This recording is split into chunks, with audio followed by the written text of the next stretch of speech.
Yo, what's going on, guys? Go back another video for guys, and today bringing you guys a competitive gameplay commentator here today, kind of breaking down the gameplay and breaking down kind of the map's work, the ban and protect, the guns, and new hardpoint.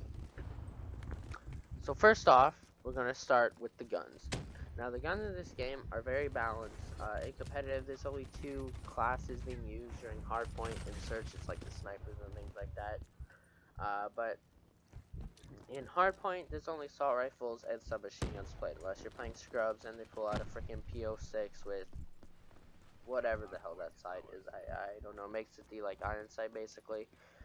But between the assault rifles and submachine guns, the maps are very balanced. You're on every single map except for like no, I think that every single map, yeah, you're able to use either submachine gun or a like assault rifle, which I love that because in like Advanced Warfare, it was almost like a bow map. I should say assault rifle because the bow was the only assault rifle used, or maybe like a all submachine gun map.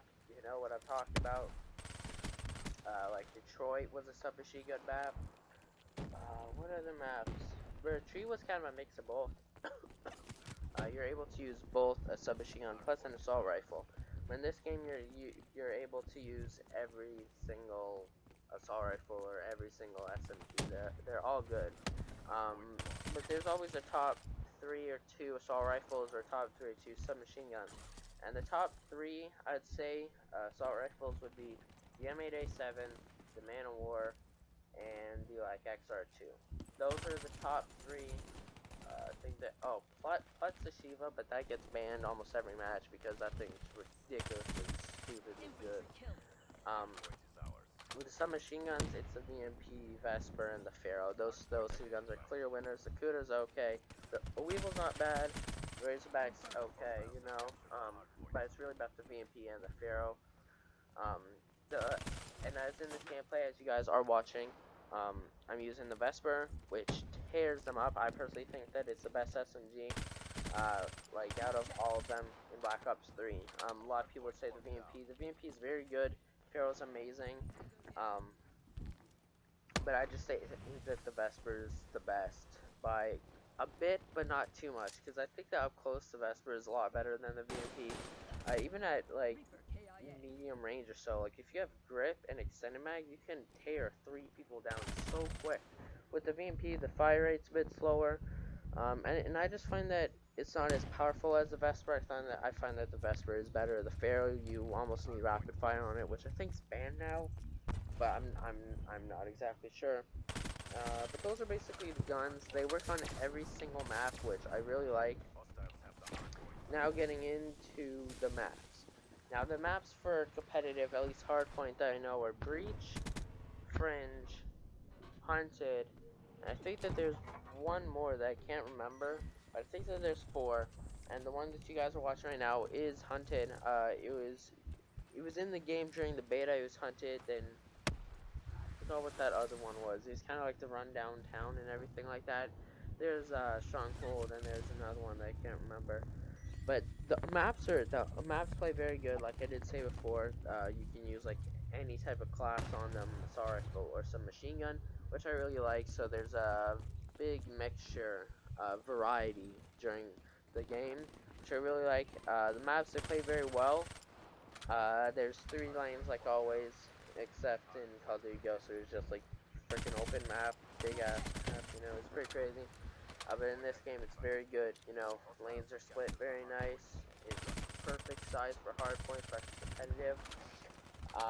Next, I want to talk about the new hardpoint the new hardpoint mode.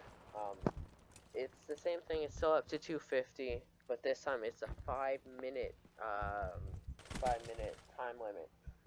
Now you guys are probably saying, "Whoa, there's a big change. It's gonna make the games a lot shorter. It's gonna either be a blowout or it's gonna be like under 200 points." That's false. The way that the time limit works is if a team or if nobody is in the hill, then the clock runs down. But as long as there's someone in the hill, like you can go a whole game without breaking 4 minutes or so. As long as you stay in the hill, you rotate, the time will never run down. So it's 250, so I think that it's really good what they did, because it made the yeah, it made the games a lot longer, and it made them a bit closer too. So like the team was never out of it unless that no one was going in it. Like it could be like 240 to like 190 or something, and you could still come back. But in other games, like if you're down that like 50 points, like that late in the game, like it could be very difficult to come back. The rotations on this map, which I mean the hills, like the hardpoint areas, are very good. I think that they added one more, which is in the lobby kind of area of the lodge on the side of the big tree, which I really like how they added that hill. I think that if your teammates, you know, they get the cuts and they're slaying outside the hill, then you'll be able to get 40, 50 seconds off of that, you know? So, the hills on this map are very good, or like any other map are very good. You know, there's always the money hill, or there's always the scrap time hill, which, the middle hill is always, you know, you try and fight for it. The team, like, you rarely get 30 points on it. If most, you know, like 20, but a lot of the time you get, like, under that. But yeah, the rotations on this map are really good. I think it's kind of like Black Ops 3 where you have to rotate a bit like early, around 20 seconds to 15 or so. When in Advanced Warfare, like you could have 10 and still get across the map and a couple and still get set up and everything, which I really like.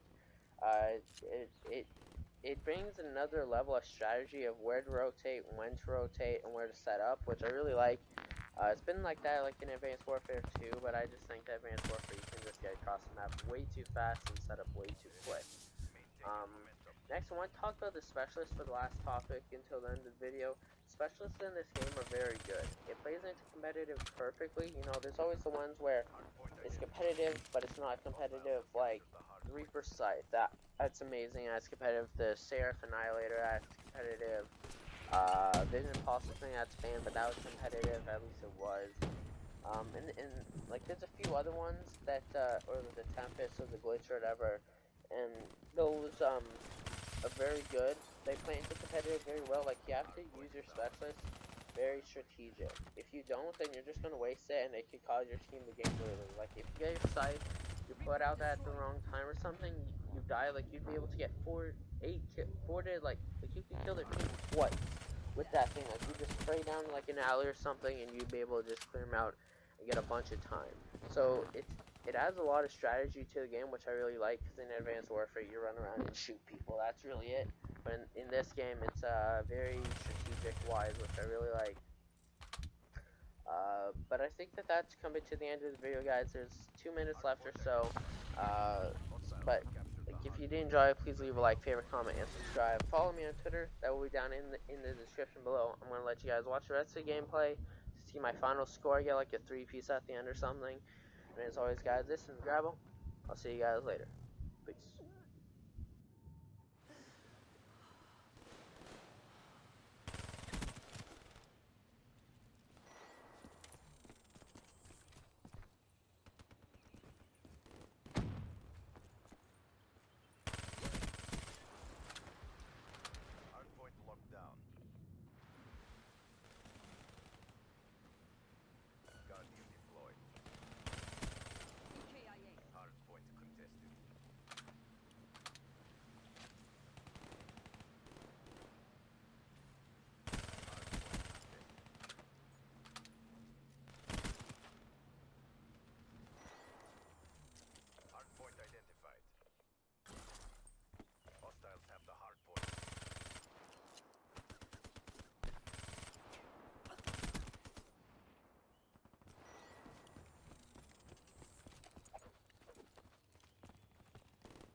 successful. The 54I will never yield.